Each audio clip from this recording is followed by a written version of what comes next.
Las comunidades epistémicas, las ciencias duras, las ciencias sociales, la filosofía, ahí tenemos al doctor Luis Fernández, que de pronto tenemos unos debates bien interesantes porque él es filósofo de la ciencia y también está en el PINC, es cómo entramos o cómo hacemos un concepto y cómo lo interpretamos para que nos pueda ser útil para nuestros procesos de investigación. Hablar de riesgo evidentemente no es lo mismo para un climatólogo, para un modelador de clima, que para un científico social, y más para uno como yo, que soy más sociólogo que muchas otras cosas. Pero eso nos permite entender que tenemos, como dice el título de la presentación, un riesgo al hablar de ciertos conceptos. Ya ayer el doctor Fernández en el panel de gobernanza se aventó una disertación al concepto de resiliencia que hemos venido discutiendo desde hace ya bastante rato, y esto pareciera ser como que embona en esa misma charla que tenía él el día de ayer, y es cómo un científico social puede entender el riesgo en el contexto de cambio climático, y cómo es que ese mismo riesgo de pronto se puede entender como vulnerabilidad social, o cómo esa misma vulnerabilidad social, que no es igual a riesgo, se puede utilizar como un sinónimo dependiendo de quién lo esté utilizando y en qué contexto. Entonces, para arrancarnos, evidentemente a partir del año del 2012 el IPCC genera un nuevo documento donde genera una metodología para analizar el riesgo específicamente sobre eventos extremos, y al haber sido utilizado para eventos extremos, a la fecha se ha convertido como doxa. Es decir, este modelito que tiene que ver con desastres, con vulnerabilidad, pero también con procesos de desarrollo, es lo que impera hoy día en el análisis de cambio climático. Ahora, ¿para qué nos puede servir? ¿Para generar un documento académico? Por supuesto que sí.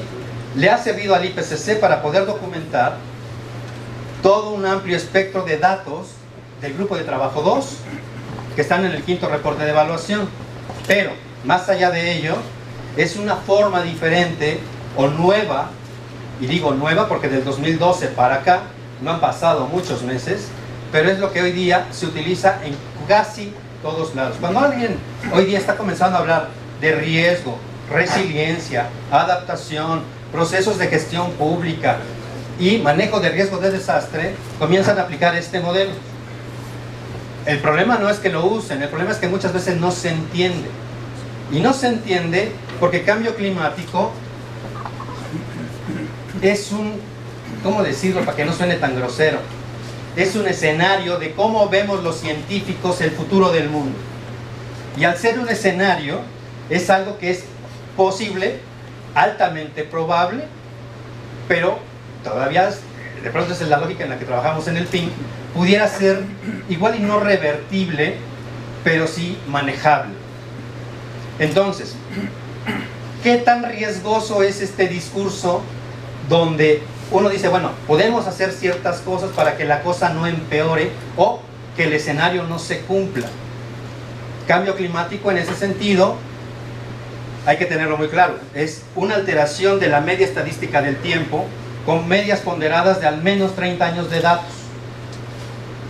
Lo que vemos cuando vemos un mapa coloreado con diferentes gradientes de temperatura es un escenario generado por computadora. Lo que tenemos después es una interpretación de los datos que lo ponen muy bonito, coloreado. Es más fácil entender un mapa que entender la salida de un modelo. Un modelo es un sistema computacional y los modelos en este momento solamente se almacenan o se llenan el input de dos grandes tipos de datos: temperatura y precipitación. Los modelos globales no son capaces todavía de meter nubes, la lógica del ciclo del agua en los océanos y muchas otras variables que están exentas. Es más, nosotros no entramos en un modelo de clima, no hay humanos, no se sabe cómo se miden las pendientes de los suelos, por ejemplo. Entonces tenemos solamente 2 datos y con eso se generan escenarios puestos a diversa temporalidad que llegan hasta el 2100 y algunos se pueden ir al 2300, pero esos son escenarios. ¿Qué tan riesgoso es ese escenario? El riesgo es qué tanto podemos hacer para que eso no se cumpla. Y por el otro lado es con qué método y con qué estilo y con qué contenido estamos haciendo la investigación para intentar que ese escenario no se cumpla. De pronto pareciera ser que estamos platicando con Cantinflas. Para aquellos que no son de México, Cantinflas es un cómico mexicano que decía mucho sin decir nada. Entonces era un conjunto de pleonasmos bastante raros. Lo que pasa es que tenemos compañeros de Venezuela y de Colombia, de Argentina, de Estados Unidos, que están acá entre la audiencia y de pronto así como, ¿quién será Cantinflas? No es como chiste local de mexicanos. Entonces, ese análisis de riesgo tiene que estar acotado, en el caso específico de México, a los datos de clima y a sus impactos que ya hemos ido viendo. Y nada más como ejemplo, de pronto en el año del 2003, en septiembre, un par de eventos meteorológicos ni siquiera tan extremos, uno fue un huracán escala 1 en escala Saffir-Simpson y el otro una tormenta tropical, nos pusieron en evidencia de cuán vulnerables somos. Las costas de ambos costados del país se vieron bajo el agua. Fue el día del grito de independencia y las pérdidas fueron cuantiosas.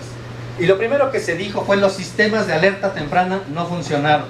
El punto no fue que no se haya dicho a tiempo, el punto es que estábamos en la fiesta, estábamos pegando el grito todos metidos en el tequila, y entonces ahí de pronto también tiene que ver la otra parte. ¿Qué tanto le creemos a una autoridad cuando nos está informando que viene un evento meteorológico y que es altamente probable que impacte tierra?